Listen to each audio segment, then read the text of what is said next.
Welcome back to The Quiet Drift. If you enjoy Willow's story, don't forget to subscribe to The Quiet Drift. You'll get a notification whenever a new episode is released. June 2nd, 2026. The late afternoon light, already softened by its long journey across the vast Pacific, filters through the narrow channel and begins its slow descent into the cove, painting the water in shifting hues of burnished copper and deep, liquid gold. You watch from the gentle rocking of the Myra's deck as the sun, still a generous arc above the western treeline, casts long, stretching shadows from the ancient firs that stand sentinel along the headland. Each ripple on the water's surface catches a fleeting spark, 1,000 tiny diamonds dancing for a moment before dissolving back into the deeper amber. The air itself seems to shimmer, imbued with the day's warmth, yet carrying the first subtle hint of the evening's cool embrace. A faint, rhythmic creaking of the rigging overhead accompanies the water's soft lapping against the hull, a lullaby woven from wood and wind. The salt air, crisp and clean, carries the deeper scent of pine and damp earth from the forest, a wilder perfume that speaks of hidden moss and the slow growth of centuries. You breathe it in, feeling the quiet expansion in your chest, a sense of belonging settling deep within. Chester, a magnificent splash of orange against the weathered gray of the deck, is curled in a tight ball on the foredeck, precisely where the last, most insistent rays of sun warm the planks. His fur, the color of a fading sunset, seems to glow, each individual hair illuminated, a fiery halo around his sleeping form. A small twitch of an ear, a barely perceptible ripple through his shoulder, are the only indications of his consciousness, a silent communion with the sun's gentle heat. You can almost feel the warmth radiating from him, a small, vibrant furnace of contentment. Beyond the Myra's bow, the water in the cove is a mirror, reflecting the inverted image of the forest, each evergreen a deep, dark stroke against the lighter sky. A lone cormorant, sleek and dark, perches motionless on the distant rocks near the channel's opening, a silhouette carved from obsidian. It seems to be meditating, a patient, ancient observer of the turning day. Its stillness is a balm, a part of the quietude that settles over this sheltered world. The only movement on the water, apart from the Myra's gentle sway, is the occasional, almost imperceptible drift of a fallen leaf, a tiny vessel on a vast, silent journey. You rise slowly from the folding chair on the dock, the old wood groaning a soft protest beneath your weight, and step aboard the Myra, your bare feet finding the familiar cool smoothness of the varnished deck. The scent of beeswax and old wood, always present inside the cabin, mingles now with the fresher, wilder scents of the cove. The interior of the Myra, usually a haven of cozy shadows, is momentarily transformed by the late afternoon light. Slanted shafts of gold pierce the small portholes, illuminating dust motes dancing in the air like tiny ephemeral stars. They fall upon the polished teak, making the grain glow, and catch the brass oil lamps, coaxing a warm, deep shine from their surfaces. You move with an unhurried grace, your hand brushing lightly against the cool, smooth wood of the bulkhead. A small ceramic mug with its familiar blue floral pattern sits on the galley counter, still holding the faint aroma of the tea you had in the mid-afternoon. You pick it up, feeling the pleasing weight of it, and carry it to the small, copper basin, rinsing it under the hand pump. The cool water gurgles softly, a small, contained sound in the quiet space. Chester, roused by your movement, uncurls himself with a deliberate stretch, extending each paw with meticulous care, claws sheathed. He yawns, a wide, pink cavern before leaping lightly onto the dock, a silent, agile shadow. He pauses at the edge, glancing back at you with unblinking, golden eyes, a silent question in their depths, before melting into the dappled shadows beneath the firs that line the shore. He will be gone for hours, a furry whisper in the undergrowth, before returning just as silently, his presence simply reappearing. You watch him go, a small smile touching your lips. His comings and goings are a rhythm of this place, as reliable as the tide. You turn your attention back to the cabin, the light softening now, the golden shafts beginning to fade to a warmer, deeper ochre. The small cast iron stove in the corner, cold now, stands as a quiet promise of evening warmth. You run your hand over its smooth, dark surface, feeling the solid weight of it. Your gaze drifts to the small bookshelves built into the hull, their contents a comforting array of well-worn spines. A slim volume of poetry, its cover faded by sun and sea spray, catches your eye. You consider pulling it down, letting the words carry you away for a time, but the allure of the fading light outside is stronger. Stepping back onto the dock, you settle into the wooden folding chair, the one Walter made for you, its surface smoothed by countless hours of quiet contemplation. The lavender in the clay pot beside you releases its gentle, calming fragrance, mingling with the sharper scent of rosemary from the other pot. Bees, heavy with the day's nectar, still hum lazily around the lavender, their buzzing a soft, drowsy accompaniment to the water's gentle murmur. The sun is now dipping closer to the horizon, its light stretching into long, painterly streaks across the sky, a canvas of soft mauves, rose golds, and pale oranges. The cormorant on the rocks remains still, a timeless sentinel. You wonder what it sees, what ancient wisdom it holds in its unblinking gaze. Perhaps it sees the same beauty you do, the same quiet unfolding of the day. A faint sound drifts across the water from the far side of the cove, almost imperceptible at first, then clearer. The distinctive call of a loon, a wild, haunting cry that echoes briefly before dissolving into the vast stillness. It's a sound that always evokes a sense of both solitude and profound connection to this wild place. It reminds you of the deep, hidden life that pulses beneath the surface of the quiet. Your mind drifts back to the conversation you had with Walter yesterday, or rather, the thought that had surfaced just as sleep was beginning to claim you. The light on the island, it had been there again, a subtle, almost shy glow, just as the last of the twilight had deepened into true darkness. A persistent question, yet never alarming, never urgent. Just a quiet thread of curiosity. You had resolved to ask Walter about it today. But the day had unfolded in its own unhurried way.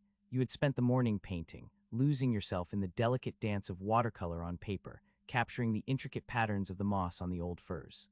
Then a long walk along the forest path that wound its way up the headland, the scent of damp earth and pine needles a grounding presence. You had seen a deer, a graceful doe, step silently into a sun-dappled clearing, her eyes wide and dark before she vanished again into the deeper woods. The afternoon had been for reading, the words on the page a quiet companion to the sounds of the cove. Walter's cottage, nestled high on the headland, remained a silent presence, its stone walls blending seamlessly with the natural landscape. No smoke yet from his chimney, suggesting he might still be puttering about his garden, or perhaps simply enjoying the last of the day's warmth on his porch. You imagine him there, his gentle, knowing gaze sweeping over the cove, over the Myra, over the familiar world he has tended for so long. The light continues its slow retreat, the golden tones deepening into a richer amber, then beginning to soften towards the blues and purples of twilight.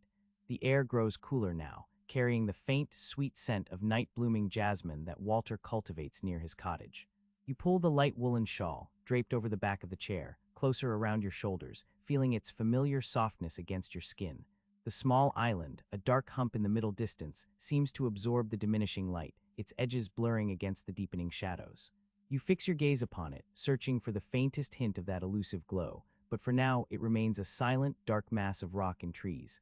The question of the light, the decision to ask Walter, still hovers gently at the edge of your thoughts, a soft, unanswered murmur.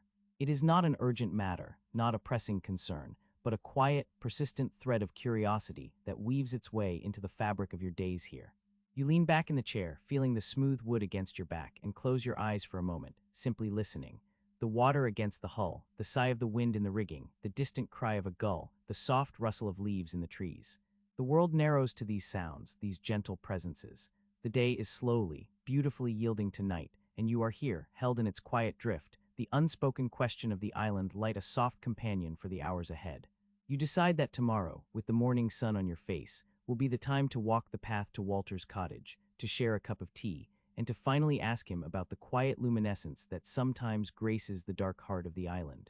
For now, there is only the peaceful unfolding of the evening, and the quiet contentment of being. The gentle rocking of the Myra continues, a familiar rhythm against the hull that speaks of calm water and the slow turning of the tide.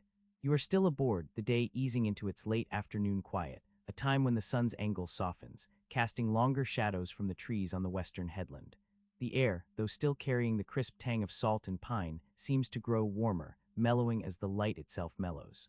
You turn your attention to the small tasks that fill the unhurried hours. Your hands, accustomed to the textures of wood and rope, find their purpose. From a canvas bag near the companionway, you pull out a small coil of marlin, its threads sturdy and well-worn. A tear has appeared in the mainsheet cover, a minor fraying where it rubs against a block in a brisk wind. It's a simple repair, one you've done countless times, a quiet meditation in itself. You thread a stout needle, the polished eye a tiny glint in the fading light, and begin to work the marlin through the canvas. Each stitch is deliberate, a small, firm pull that draws the threads taut, closing the tear with neat, even movements. The scent of the canvas, sun-baked and sea-kissed, rises faintly as you work, a scent inextricably linked to the Myra and all her journeys. Chester, having found a patch of late afternoon sun on the foredeck, watches you with half-closed eyes, his tail giving an occasional, slow twitch against the warm wood. He is a silent observer, a comforting presence in the quietude of the cove. As your fingers move with practiced ease, you notice the way the light catches the varnished teak of the cabin's sole. It isn't just a smooth, rich surface. Today, you see the subtle imperfections, the faint swirl of grain where the woodworker's plane must have lifted slightly, a tiny knot that remained stubbornly darker than the surrounding wood, yet somehow adding to its character. You've walked across this sole 1,000 times, seen its luster in dawn light, in lamplight, in the silver glow of the moon. But today, in this particular slant of late afternoon sun, it feels as if you are truly seeing it for the first time, appreciating the history held within its fibers, the story of the tree it once was, the hands that shaped it, the countless footsteps it has borne. The sound of water against the hull is a constant companion, a soft lapping and gurgling that forms the very soundtrack of your days. Sometimes, you can almost distinguish individual drops, the small splashes of a tiny wave breaking against the curved wood, the gentle sigh of water receding. It is a sound that calms the mind, a living lullaby that speaks of the vast, unseen forces of the ocean, yet here, in the sheltered cove, it is intimate, personal. With the mainsheet cover mended, the threads knotted securely and trimmed, you coil the marlin neatly and return it to its bag. Next, you move to the small galley, the warmth from the still glowing embers in the cast iron stove a welcome presence. You decide on a simple supper tonight, a small pot of lentils, slow simmered with a few dried herbs you've brought from the village. The copper pot gleams softly as you take it from its hook, its surface reflecting the cabin's warm, amber light. You fill the pot from the small hand pump at the sink, the cool, clear water splashing gently. The sound is sharp and clean, a contrast to the muted lapping of the cove. As the lentils begin to simmer on the stove, releasing their earthy aroma, you prepare a simple salad. From a small larder beneath the counter, you pull out a crisp head of lettuce, a firm tomato, and a sweet onion. Your hands move with a quiet efficiency, the gentle thud of the knife against the wooden cutting board punctuating the silence. Each slice is precise, each movement unhurried. You dress the salad with olive oil and a splash of apple cider vinegar, a pinch of salt and pepper from the small ceramic shakers. The smells mingle, fresh and wholesome, promising a nourishing meal. While the lentils continue their slow simmer, you step out onto the dock, carrying a small copper watering can. The two clay pots, one holding fragrant lavender, the other rosemary, stand near the edge, their leaves a vibrant green against the weathered wood. The air out here is cooler now, a soft breeze rustling the leaves of the trees on the headland. You pour water gently into each pot, watching it soak into the soil, dark and rich around the plant stems. The scent of lavender, sweet and calming, mingles with the sharp, invigorating aroma of rosemary. These small touches of green and scent are a comfort, a piece of the earth brought close to the water. You glance towards the channel, where the last vestiges of the day's light paint the horizon in hues of soft orange and rose. The sea beyond is a deep, bruised purple, hinting at the vastness that lies beyond the calm of the cove. The tide is turning, a subtle shift in the water's motion, almost imperceptible unless you are attuned to it, as you are. A gull cries once, a lonely sound carried on the breeze, before settling into the quiet. Returning to the warmth of the cabin, you check the lentils, stirring them gently with a wooden spoon. The fire in the stove has settled into a steady, comforting glow, the cast iron radiating a deep, pervasive warmth. You add a small log to the embers, watching as the flames tentatively lick at the dry wood, then grow bolder, casting dancing shadows on the varnished bulkheads. The gentle crackle and hiss are another voice in the quiet chorus of the Myra. You sit at the small folding table, taking a moment to simply be, to let the stillness of the cove settle into you. Chester, having tired of the foredeck, pads softly into the cabin, jumping with surprising agility onto the narrow settee opposite you. He curls into a tight ball, his eyes, now fully open, fixed on the gentle glow of the stove. The rhythmic rumble of his purr begins, a low, contented thrum that vibrates through the wood of the boat, a warm counterpoint to the distant lapping of the water. Your gaze drifts to the bookshelves built into the hull, their wooden edges softened by years of sea travel. You consider pulling out one of the well-worn volumes, perhaps a collection of poetry, or a book on celestial navigation that Walter lent you, but the quiet of the moment feels complete as it is. There is a profound satisfaction in the simplicity of these evening rituals, in the deliberate pace of life aboard the Myra.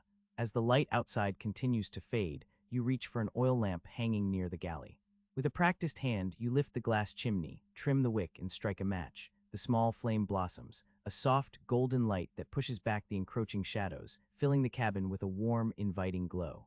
The familiar scent of lamp oil, clean and slightly metallic, adds another layer to the evening's sensory tapestry. You bring the steaming pot of lentils and the fresh salad to the small table, setting them carefully on the polished wood. Before you eat, you pause, your head bowed for a brief, silent moment of gratitude.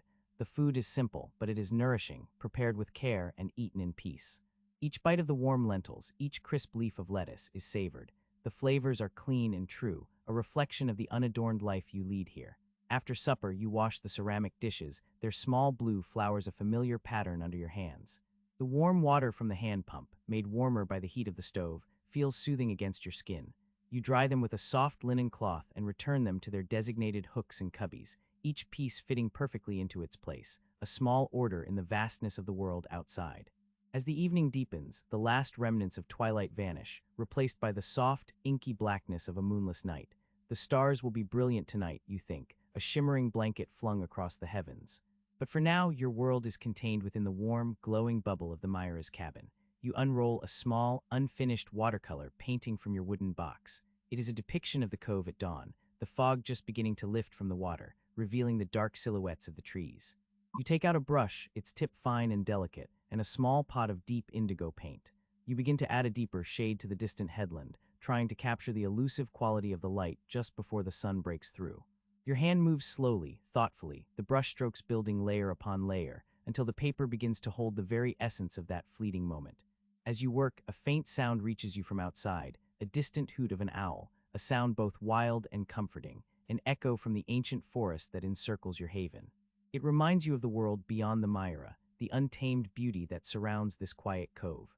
And with that sound, your mind drifts back to the question of the light on the island, the small, curious mystery that has settled in your thoughts.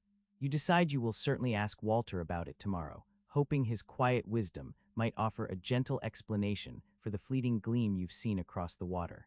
The question sits lightly, not as a burden, but as a small, interesting thread, weaving itself into the fabric of your peaceful night.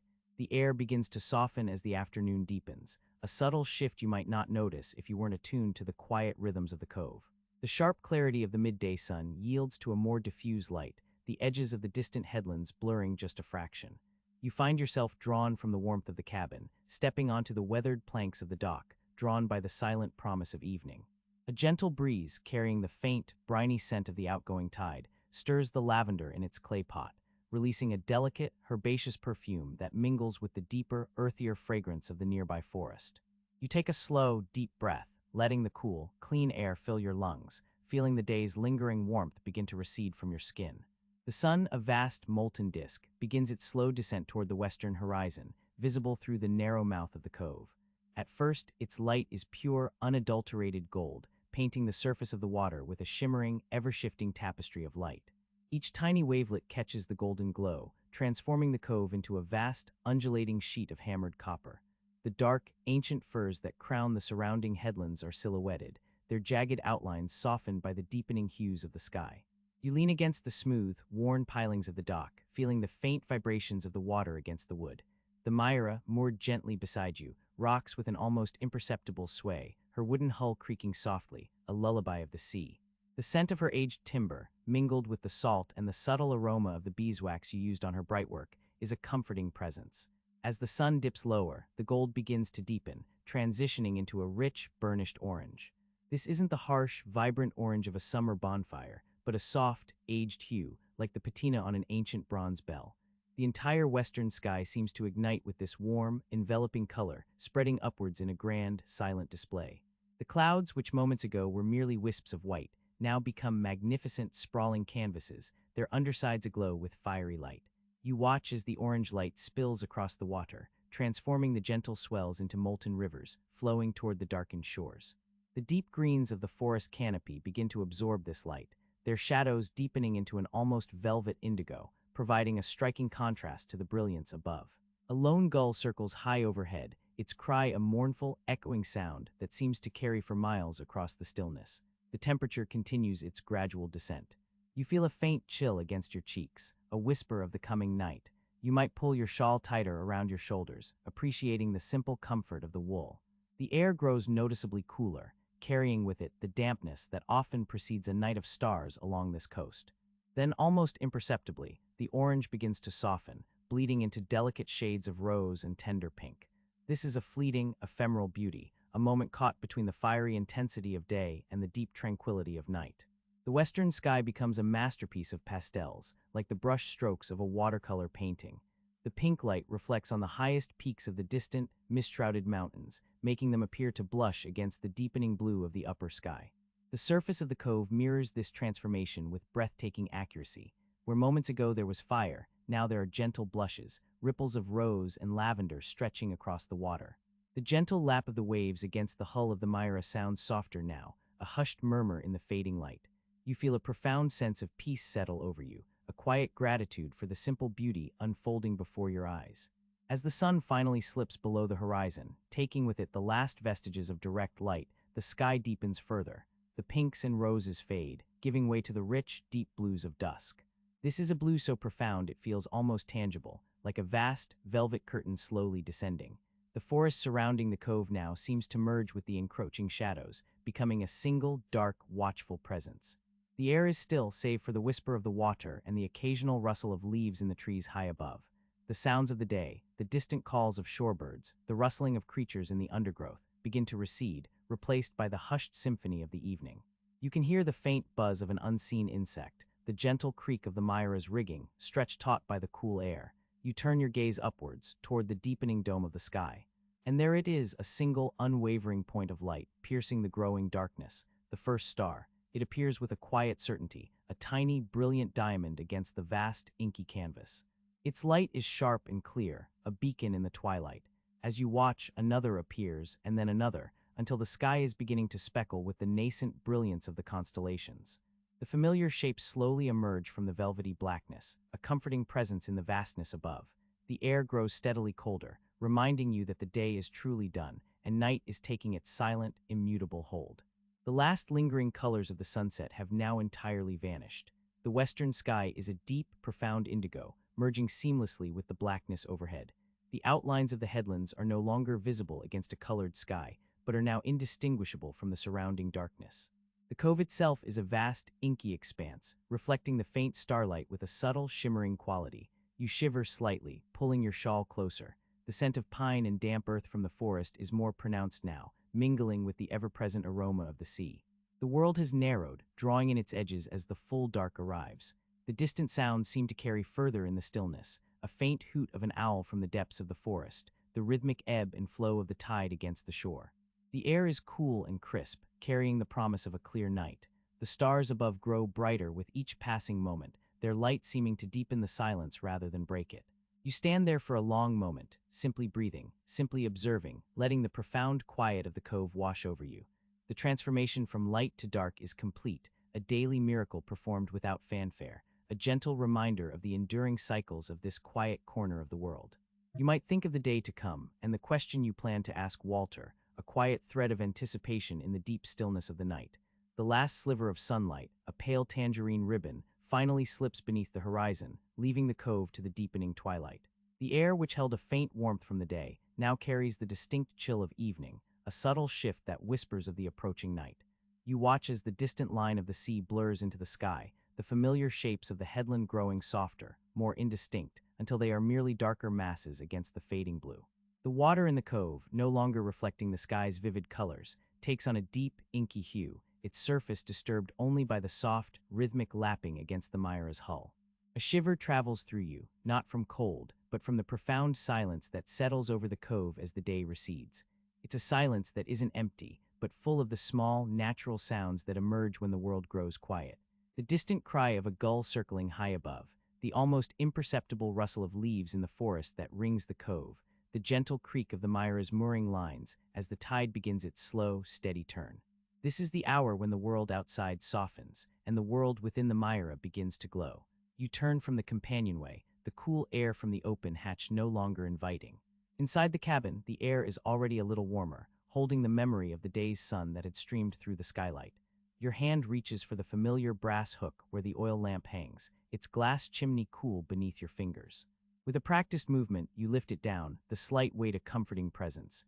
The scent of lamp oil, faintly metallic and earthy, fills the small space as you carefully uncap the reservoir, checking the level. It's sufficient for the evening, perhaps even two. You always ensure there is enough, a small, quiet act of preparedness in a world that asks for little else. The wick, a clean white stub, is carefully trimmed with a small pair of scissors kept specifically for this purpose. A strike of the match, a brief flare of sulfur, and then the tiny flame takes hold, hesitant at first, then growing stronger, steadier as it feeds on the oil. You replace the glass chimney, its surface warming almost immediately, and a soft, golden light begins to spread. It's not the harsh, all-encompassing brilliance of electric light, but a tender, intimate glow that chases the shadows to the corners of the cabin, making them dance and sway with the Myra's gentle motion. The varnished teak paneling, which had seemed a rich, dark brown in the daylight, now takes on an amber warmth glowing from within. The grain of the wood, each swirl and knot, seems to deepen, telling silent stories of the trees it once was. The brass hinges and fittings, dulled by day, gleam with a soft luster, catching and reflecting the lamp's light in tiny, shifting points of brilliance.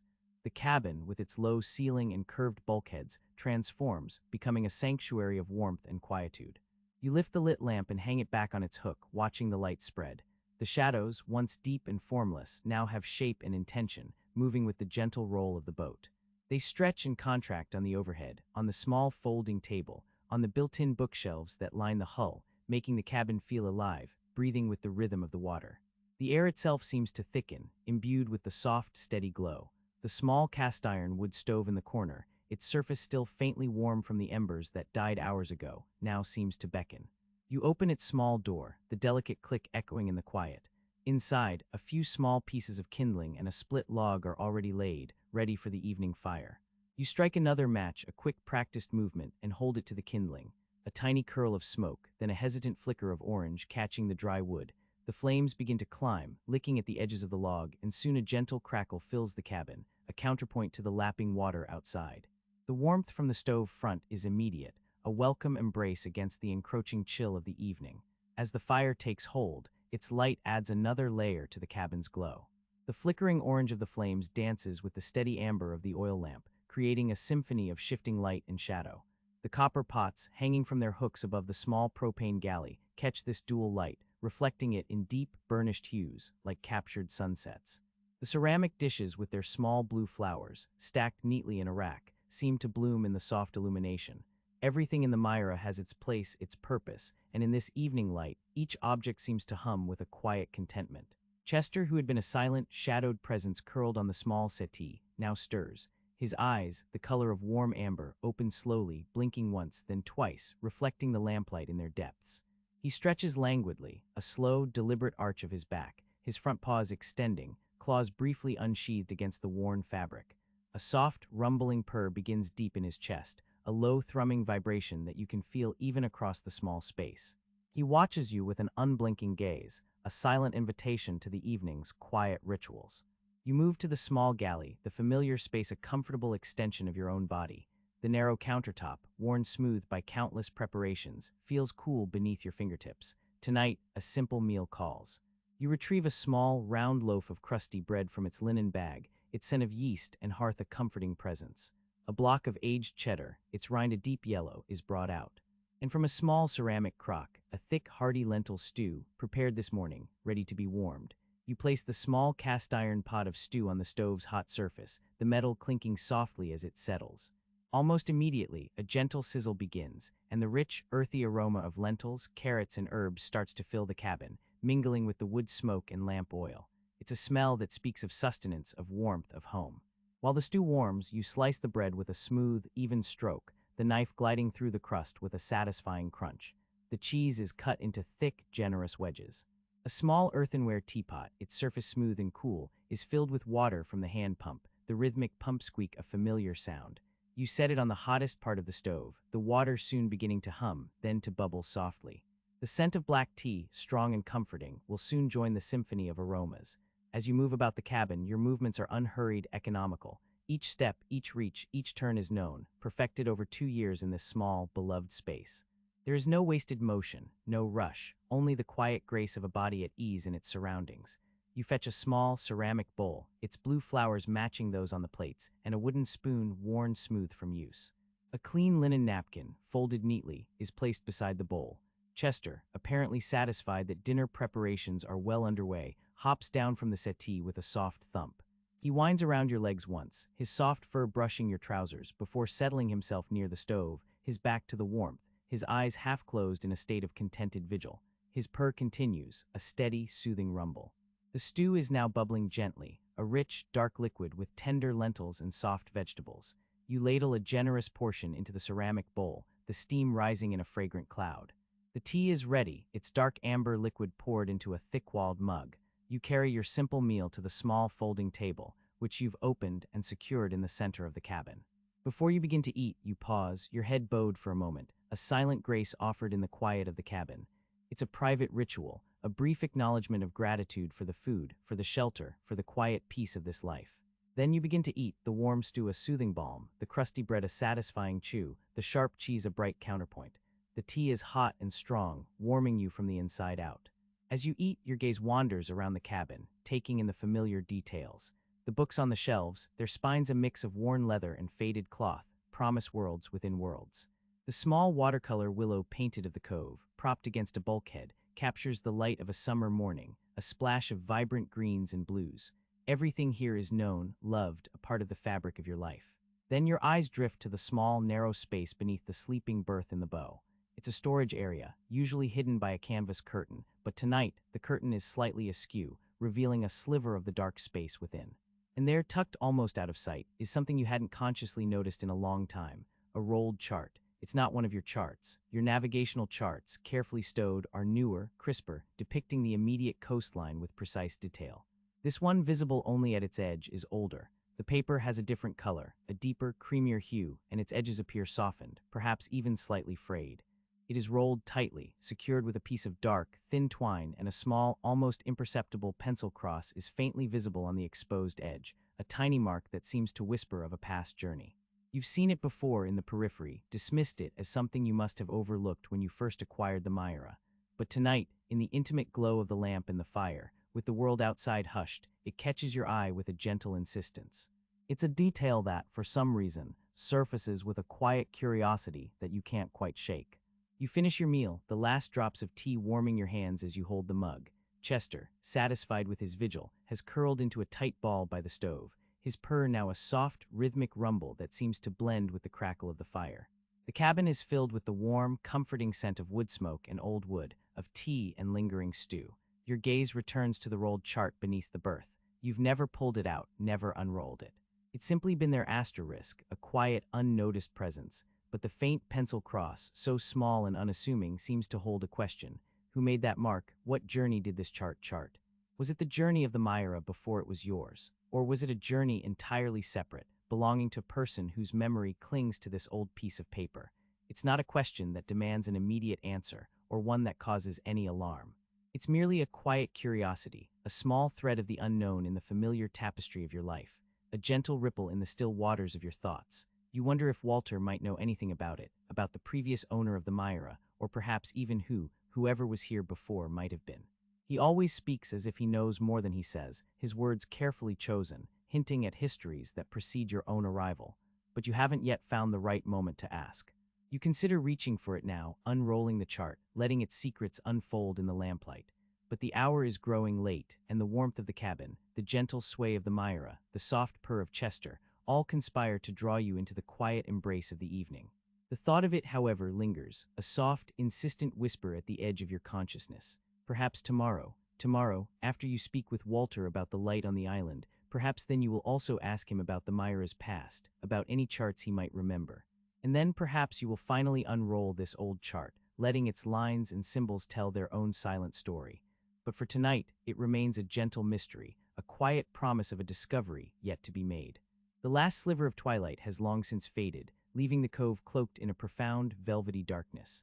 Inside the Myra, the soft glow of the oil lamp casts warm, dancing shadows across the varnished teak, making the small cabin feel like a precious, glowing jewel afloat on the vast, unseen water.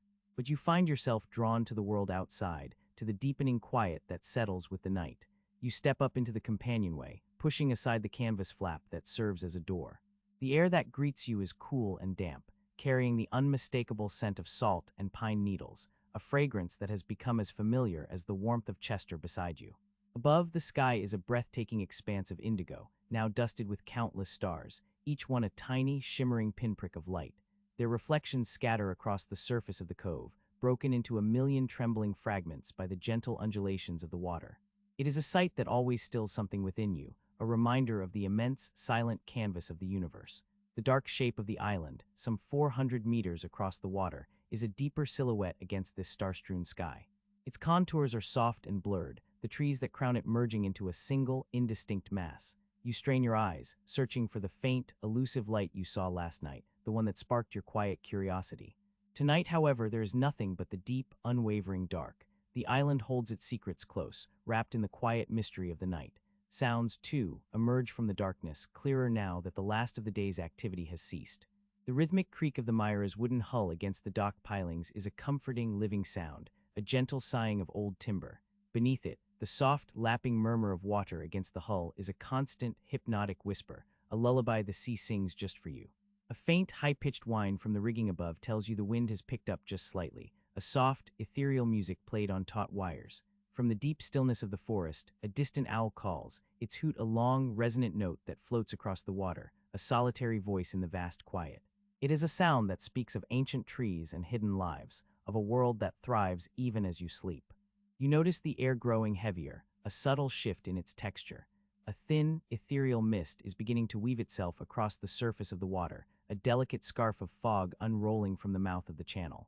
It clings to the shore, softening the edges of the forest, lending the cove an even deeper sense of quiet enclosure. You can feel its cool dampness on your skin, a gentle caress that promises to deepen as the night progresses. Leaning against the cabin wall, you gaze out, letting the immense stillness of the night wash over you. There is a profound sense of peace in this moment, a quiet certainty that you are precisely where you are meant to be. This life, chosen in a moment of quiet resolve 2 years ago, has unfolded with a gentle rhythm, each day a new pattern woven into the fabric of the last. You remember the feeling of the Myra beneath you, cutting through the waves, a solitary vessel on a vast expanse of water. The wind in your hair, the salt spray on your face, the endless horizon stretching out before you. There was a sense of freedom then, a shedding of old skin, a quiet determination to find a new way of being. And then this cove. This sheltered, silent haven. You recall the first time you saw it, the way the forest seemed to embrace it, the sheer sense of protection it offered. Walter, with his kind eyes and his quiet acceptance, made it feel like home even before you had truly settled in. There are no grand events here, no hurried schedules, no insistent demands. Only the rhythm of the tides, the changing light, the quiet companionship of Chester, the steadfast presence of the Myra. A deep sense of gratitude wells up within you, a warm, expansive feeling that fills your chest. It is not a boisterous, celebratory feeling, but a quiet, almost reverent one. Gratitude for the simple act of breathing in this clear, cool air, for the steady thrum of life within the Myra, for the quiet beauty that surrounds you, for the freedom to choose your own days, to let them unfold without urgency or expectation. You have built a life here that is entirely your own, fashioned from wood and water, from quiet contemplation and the steady work of your hands. It is a life that nourishes something deep within you, something that had been starved for a long time. You think of the world beyond this cove, a world you left behind without a backward glance. The insistent clamor, the constant rush, the feeling of being perpetually out of sync with your own heart. Here there is only syncopation, a natural harmony with the world around you. The past feels distant now, like a half-remembered dream, its edges softened by the gentle passage of time and the steady presence of the present moment. You rarely dwell on it, choosing instead to focus on the small, unfolding details of each day. What Willow's hands are doing, what she eats, a walk, the fire. These are the anchors that hold you, the small, precious moments that make up the tapestry of your days. A quiet wonder stirs within you, too. Wonder at the intricate workings of nature, at the resilience of the human spirit, at the quiet magic that seems to infuse every corner of this secluded place. You feel a deep connection to the earth and the water, to the ancient trees that stand guard over the cove, to the creatures that share this space with you. It is a feeling of belonging, of being part of something larger and more enduring than yourself. You listen again to the sounds of the night, the gentle lapping, the distant owl, the soft whisper of the wind. They are not just sounds, but voices, speaking a language that resonates deep within your soul. They tell a story of constancy, of natural cycles, of a world that continues to turn, unhurried and magnificent, regardless of human concerns. Despite the calm and the sense of belonging, a small, gentle question lingers in the back of your mind, like the elusive light on the island. You think of Walter, of the quiet way he holds so much knowledge, of the hints he sometimes drops about whoever was here before. The Myra herself holds secrets, too, the rolled chart, the tin of letters, the faint names scratched into the hull. These are not anxieties, but threads of curiosity, woven into the fabric of your peaceful existence. They are like the mist that is now thickening on the water, obscuring the familiar shapes of the cove just slightly, hinting at what lies just beyond the visible. You are content in this moment, held by the quiet beauty of the night, yet a part of you remains gently attuned to these soft mysteries. You decide that tomorrow, when the sun returns to warm the deck, you will indeed ask Walter about the light on the island. The thought is a gentle promise, a quiet anticipation that will carry you into sleep. The quiet drone of the tide against the hull is a lullaby, a soft, insistent whisper that has settled into the very timbers of the Myra.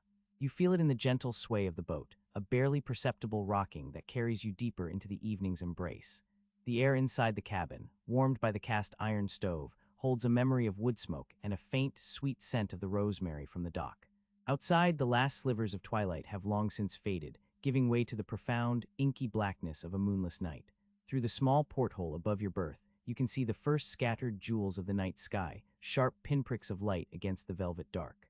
Each star seems to hold a silent story, a distant, ancient glow that reaches you across unimaginable expanses.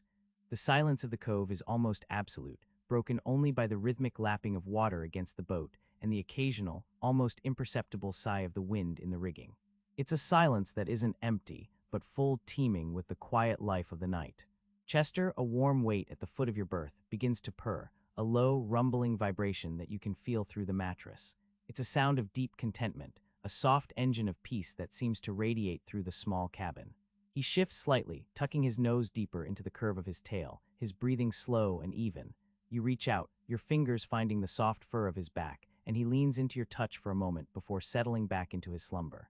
The flame in the oil lamp, hanging from its brass hook, casts a warm, buttery glow across the varnished teak walls. Shadows dance and lengthen in the corners, softening the edges of the small space, making it feel even more cozy and enclosed. The light illuminates the spine of the book you hold, its pages a rich cream color, the words a silent invitation. You've been reading this particular volume for several evenings now, savoring each paragraph, each turn of phrase, letting the story unfold at its own unhurried pace. But tonight, your eyes occasionally drift from the page, drawn by the gentle flickers of firelight from the stove's small grate. The red-orange glow pulses with a steady, quiet life, hinting at the warmth held within the cast iron. The air, though warm, still holds a freshness, a subtle coolness near the porthole, a reminder of the vast, open world just beyond the cabin walls. You settle deeper into the soft cushions of the berth, the worn fabric molding to your form. The day's gentle tasks have receded, leaving behind a quiet sense of accomplishment. The simple meal, the tidying of the galley, the brief walk along the forest path, each moment a small brushstroke in the larger canvas of your day, adding to the feeling of quiet completeness. A faint, almost imperceptible creak of wood comes from somewhere in the Myra's hull, a settling sound, like a deep breath taken by the old boat. It's a familiar sound, one you've come to associate with the deep peace of these evenings. The Myra feels like an extension of yourself, a sheltering shell that carries you through the quiet rhythms of this life. You close your eyes for a moment, letting the sounds and sensations of the cabin wash over you. The warmth, the gentle rocking, Chester's purr, the distant sigh of the wind. When you open them again, your gaze drifts toward the porthole once more. The stars have multiplied, a glittering dust scattered across the dark canvas of the sky. And then your mind drifts to the light, the one you saw earlier from the direction of the island. It had been so brief, a fleeting spark, then gone. You had almost dismissed it as a trick of the fading light or a reflection, but something about its sudden appearance and disappearance had lingered. It wasn't a familiar light, not the steady beam of a distant lighthouse, nor the flickering glow of a campfire. It had been something else, something softer, yet distinct. You had decided you would ask Walter about it tomorrow. The thought sits gently in your mind, not demanding attention, but simply present, like a pebble resting in the palm of your hand. Walter, with his quiet wisdom and his knowing eyes, often holds answers to the small, unexplained things of the cove. He rarely offers information unsolicited, but when asked, his words are carefully chosen, often revealing more than they seem to at first. You recall his words from this morning, when you had walked up to his cottage with a basket of fresh eggs from the small coop near the edge of the forest. You had mentioned the way the fog had moved in, an almost ghostly presence that had veiled the island for a few hours. Walter had nodded, his gaze distant, and said, "The island holds its secrets close, especially when the fog comes calling." At the time, you had thought little of it, a typical Walterism, a poetic observation about nature. But now, in the quiet embrace of the evening, with the memory of that fleeting light still soft in your mind, his words take on a new, subtle resonance. Secrets. What kind of secrets? The island, small and densely forested, has always felt untouched, a wild, untamed presence in the center of the cove. You've rowed to its shores many times, walked its narrow, overgrown paths, always feeling a sense of quiet reverence for its solitude. You've never seen any sign of human habitation, no paths leading to hidden structures, no discarded remnants of visitors. Just the wild growth of trees, the calls of birds, and the occasional deer trail. Yet Walter's words, combined with that brief, peculiar light, weave a delicate thread of curiosity. Not an urgent, consuming curiosity, but a gentle, wondering one, the kind that settles in just before sleep. It's not a mystery to be solved with haste, but rather a quiet question to be held, to be turned over in the mind like a smooth river stone. You let your gaze return to the open book, but the words blur slightly, softened by the quiet hum of your thoughts. You don't try to force them away. Instead, you allow them to drift, like motes of dust in the lamplight, simply present in the calm expanse of your mind. There's no need to find an immediate answer, no rush to understand. The answer, if there is one, will reveal itself in its own time, with its own gentle unfolding. The rhythmic lapping of the water against the hull is a constant, soothing presence, a reminder of the Myra's intimate connection to the sea. You can almost feel the cool, dark water just inches from your skin, a vast, living world teeming with its own hidden life. The air, though warm inside, still carries a faint, salty tang, a breath of the ocean that penetrates even the thickest walls. Chester stretches a long, languid movement before curling back into a tight ball, his purr resuming its soft, steady rhythm. His presence is a deep comfort, a silent companion in this quiet existence. You wonder where he goes during his long absences in the forest, what unseen paths he follows, what scents and sounds draw him into the wild heart of the headland. He always returns, as silently and mysteriously as he leaves, bringing with him the faint scent of damp earth and pine needles. The fire in the stove has settled into a deep, even glow, the wood slowly transforming into embers. The heat it radiates is steady and enveloping, a warm cloak against the night's chill.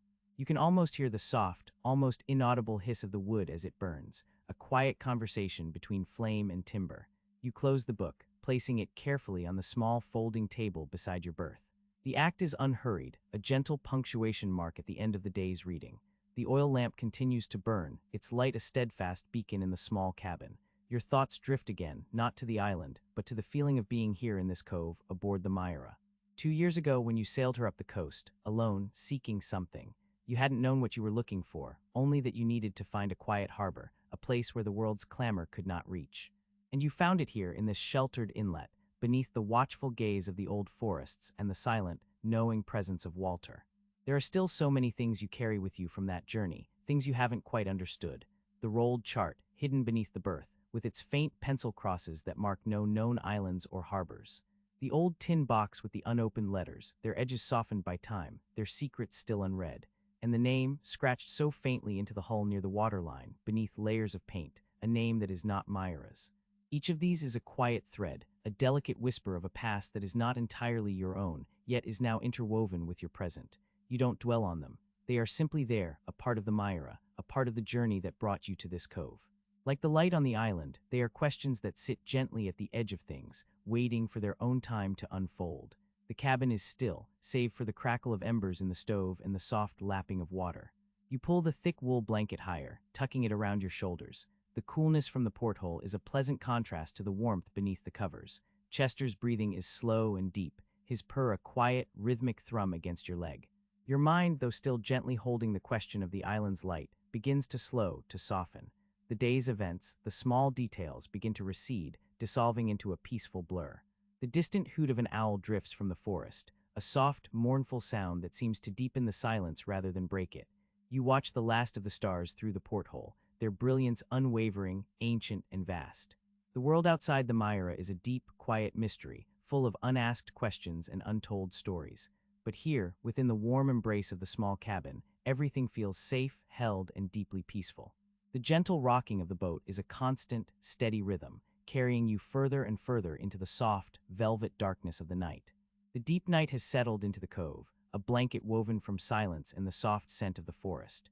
You feel the cool air begin to gather, a gentle reminder that even on this late spring evening, the Pacific Northwest holds a chill in its heart once the sun dips entirely below the horizon. The oil lamp turned low casts a warm, honeyed glow across the small cabin, making the varnished teak gleam like polished amber. Outside, the world has grown still, a profound quiet that is not an absence of sound, but rather a deepening, a softening of every tiny whisper. You can sense the fog beginning to drift in from the open sea, a slow, silent invasion. It doesn't yet obscure the stars, but you feel its cool breath on the air that filters through the small hatch, carrying with it the briny tang of salt and the damp earthiness of the woods. The water in the cove, which had been a restless mirror of the twilight sky, now seems to lie utterly flat, absorbing every stray ripple. The gentle lapping against the hull of the Myra has softened to a barely audible sigh, a rhythmic hush that speaks of comfort and deep rest.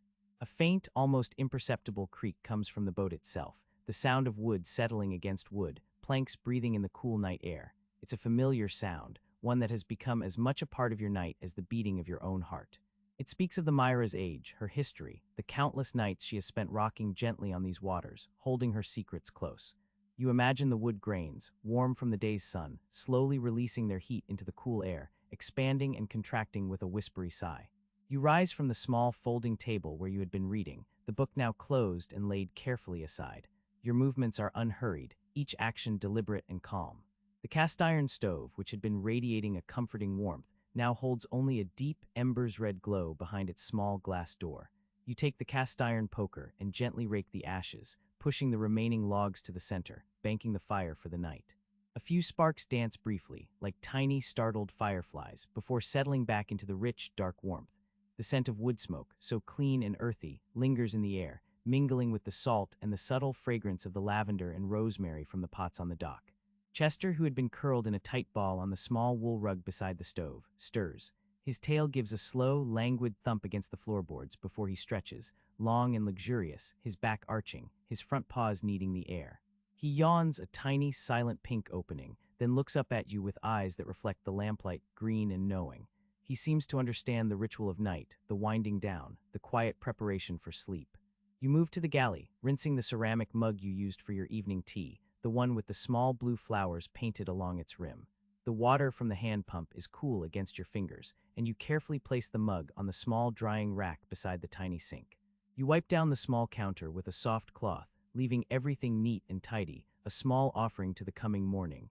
There is a deep satisfaction in these simple acts, a sense of order and quiet readiness.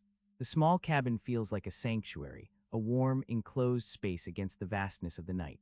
The bookshelves built into the hull are filled with well-loved volumes, their spines a silent testament to countless hours spent in quiet contemplation.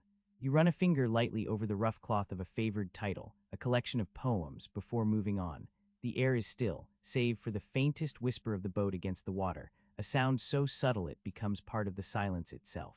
You turn your attention to the berth in the bow, your sleeping space. The thick wool blanket is already turned down, waiting. You smooth the linen sheet, adjusting the small pillow to just the right angle. There is a sense of calm anticipation, a gentle invitation to rest.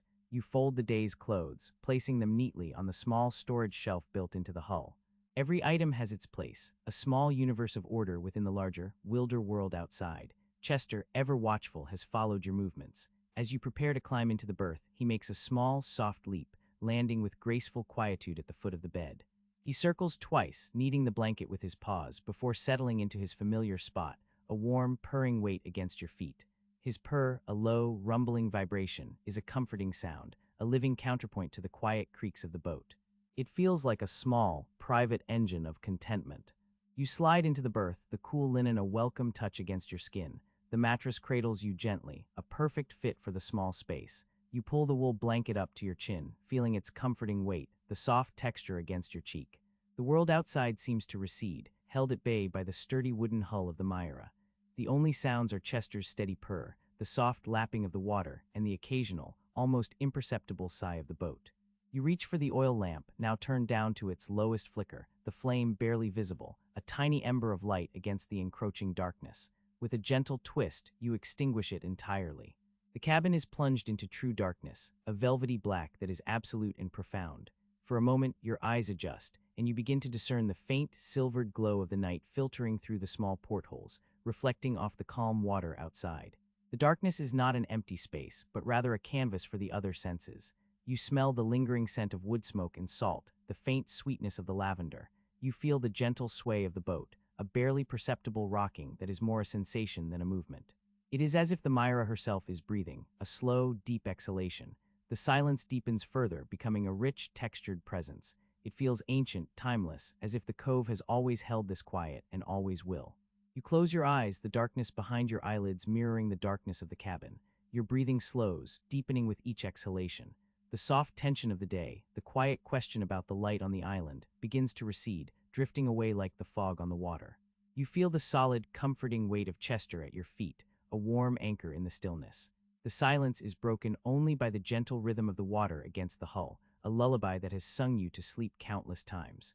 It is a soft, hypnotic murmur, a reminder of the vast, unseen world outside, yet you are safe and warm within the small confines of the Myra.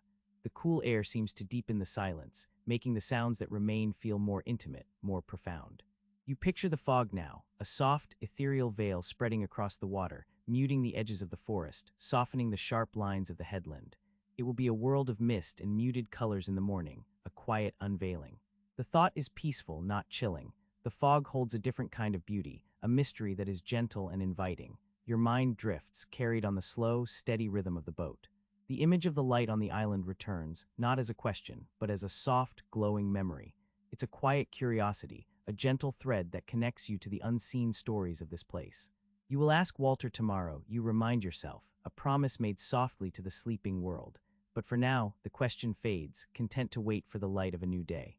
The world narrows to the warmth of the blanket, the soft pressure of Chester's weight, the rhythmic murmur of the water, and the profound, enveloping stillness. Every breath becomes longer, deeper, a slow release into the dark. The edge between waking and sleeping blurs, softens, until it is no longer a distinct line, but a gentle, merging current. You are held safe and utterly at peace, drifting on the quiet breath of the Myra into the deep, dark heart of the night. The thick wool blanket settles around you, a familiar weight that seems to press the day gently away. The warmth from the embers in the cast iron stove still radiates faintly, a lingering memory of fire against the cool night air that seeps through the hull. You can smell the subtle sweetness of the wood smoke, a scent that clings to the cabin, mingling with the clean, briny tang of the sea. It is a scent of home, of shelter, of the quiet world you have built here. Chester, a warm, soft weight at your feet, begins to purr. It is a low, rumbling sound, a gentle vibration that travels up the length of your body, a steady, rhythmic thrum against the soles of your feet. Each breath he takes is a small, quiet sigh, perfectly in tune with the slowing rhythm of your own. The oil lamp, turned low, casts long, dancing shadows on the varnished teak, making the grain of the wood seem to shift and flow like water. Soon it will flicker and die, leaving only the profound darkness that makes the stars outside seem to burn with an impossible brilliance. The Myra breathes with you, a soft sigh and murmur against the hull as the gentle current of the cove nudges her. You can hear the faint, whispering lap of water against wood, a sound so constant, so ancient, that it feels like the heartbeat of the world itself. It is a sound that has lulled countless souls to sleep, a timeless lullaby sung by the sea. The boat rocks with a barely perceptible sway, a slow, gentle cradle that holds you in its embrace. Your body settles deeper into the berth, the mattress conforming to your shape, soft and yielding. The day's small efforts, the walk along the headland path, the quiet work on deck, the careful tending of the fire now dissolve into a pleasant tiredness. Each muscle, each joint, releases its hold, sinking into the peaceful surrender of rest. The last lingering images of the day drift through your mind, the way the afternoon light had painted the forest canopy in shades of gold and deep emerald, the delicate pattern of the lichen on the ancient stones of Walter's wall, the way Chester's whiskers twitched as he watched a distant gull. These are not thoughts that demand attention, but rather soft impressions, like smudges of watercolor on a damp page, fading, blending. The cabin air, cool and fresh, carries the subtle scent of pine needles and damp earth from the surrounding forest, mixed with the unmistakable aroma of salt from the channel. It is a clean, invigorating scent that promises new dawns, new quiet mornings. You find your breathing deepening, slowing, each inhale a soft drawing in of peace, each exhale a release of all that is unnecessary. The darkness grows, the lamp a mere pinprick of light now, soon to be extinguished. The quiet of the cove holds you, a vast, gentle silence broken only by the natural sounds that belong here. The distant call of a night bird, a hoot that seems to echo from the very heart of the forest, travels across the water, soft and plaintive. The boat rocks a slow, gentle sway. The boat rocks a slow, gentle sway. Water whispers against the hull, a soft, soft sound. Water whispers against the hull, a soft, soft sound. Chester's purr, a deep, warm hum. Chester's purr, a deep, warm hum. You feel the weight of the blanket, warm and secure. You feel the weight of the blanket, warm and secure. The scent of wood smoke, faint and sweet. the scent of wood smoke faint and sweet, the dark cabin safe and still, the dark cabin safe and still. Your breath deepens slow and even, your breath deepens slow and even. A quiet peace settles in, a deep, deep peace. A quiet peace settles in, a deep, deep peace. The world outside softens, drifts away. The world outside softens, drifts away. The gentle rocking, a timeless rhythm. The gentle rocking, a timeless rhythm. The whisper of water, a constant lullaby. The whisper of water, a constant lullaby. The warmth of Chester, a comforting presence. The warmth of Chester, a comforting presence. You are held, cradled by the boat. You are held, cradled by the boat. The forest breathes around you, a soft green sigh. The forest breathes around you, a soft green sigh. The vast dark sky above. The vast dark sky above. No thoughts, only feelings. No thoughts, only feelings. Warmth, stillness, peace. Warmth, stillness, peace. The soft drift towards sleep. The soft drift towards sleep. The boat rocks, the water whispers, Chester purrs. The air is cool, then warm. The air is cool, then warm. Your eyelids grow heavy, so heavy. Your eyelids grow heavy, so heavy. The lamp flickers a last soft glow. The lamp flickers a last soft glow. Then darkness, then darkness. A rich velvet dark, a rich velvet dark. The world narrows to the berth, to the blanket, to the soft weight of Chester. The sounds outside recede, becoming part of the quiet hum of existence. The lapping of the water against the hull becomes almost indistinguishable from the beating of your own heart, a slow, steady pulse in the heart of the night. You are aware of the presence of the cove, the sheltering trees, the vast, dark expanse of the sea beyond the channel, all held together in a silent, watchful embrace. This day is folding shut like the pages of a well-loved book. The memories of its quiet hours, its small discoveries, its gentle rhythms are tucked away, settling into the deeper layers of your mind. There is a sense of completion, of a chapter softly closing, ready for the next to begin with the first hint of dawn. The air in the cabin grows still, infused with the peaceful breath of sleep. And as the last flicker of conscious thought begins to dissipate, a gentle, lingering question drifts through your mind, a soft thread connecting this moment to the promise of tomorrow. You wonder with a quiet curiosity what Walter might say about the light on the island, and if he too has seen it, burning and then gone, in the deep, silent hours of the night. This is the end of today's episode. Did you listen to the whole story? Share your experience in the comments. Don't forget to subscribe to The Quiet Drift. We'll be back tomorrow. Until then.